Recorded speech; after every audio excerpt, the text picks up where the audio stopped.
bych vás tady chtěla přivítat za televizi Nova. Jak vidíte, tak jsme se zde sešli na tomto krásném karnevale a já jsem sem zavítala v rámci našeho zimního inspektora na televizi Nova a prohlídneme si tady tu sjezdovku. Jsme zde na ski resortu pod Masarykovou chatou. Naše vybavení si zde můžete prohlédnout. A musím zdůraznit, že máme dnes výročí toho, že se zde nestal žádný úraz. Je to opravdu výročí a nestal se tu žádný úraz. No tak, to jsme zakřili.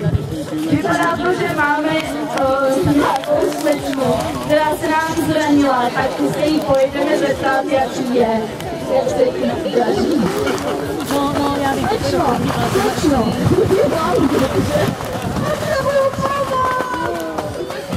Opravdu můžete si všimnout, že nám stříká krev. Krev stříká úplně všude.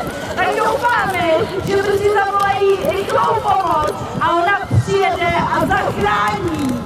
A můžeme si všimnout, že když přijíždí rychlá pomoc, která nám pomůže našim zestem.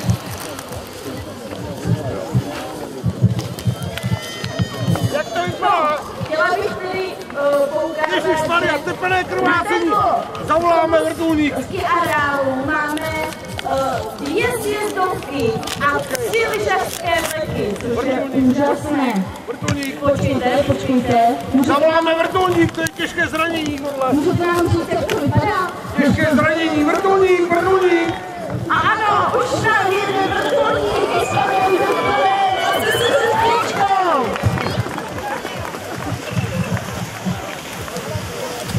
Právě pilot přistává. Panem doktorem, pan doktor okamžitě přijímá.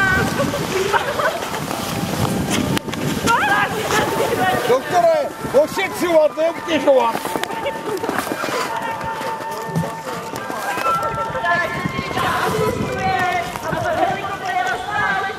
Nedejka! To vypadá špatně! Gotovo! Vypadá to, že slečna, která nějak nezvládla. Ale pozor, podívejte se nahoru. Konec!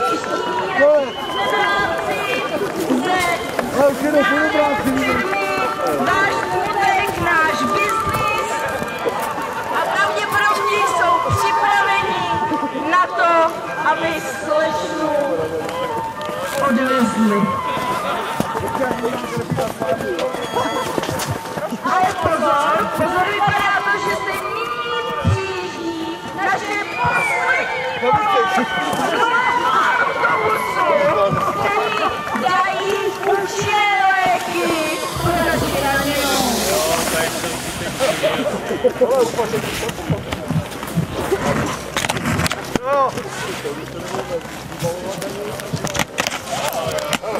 Napojí kapačku!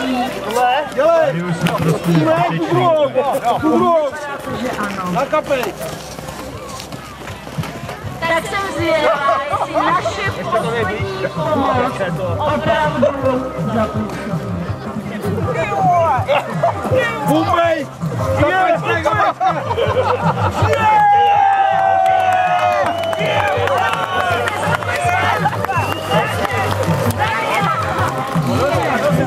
Pojď, nasedni, nenosit se, nebuďte. Já tady máš kapačku. Je to pořád. Počkej, nohou nepřed. Já to musím oběhnout. Aby zjistili, jestli je opravdu pořád. Já ji na ulesu. Jestli vidíte, že se opravdu Ty uleseš? Máš nohu, kolik vážíš, tyjo. Jeden, můžem.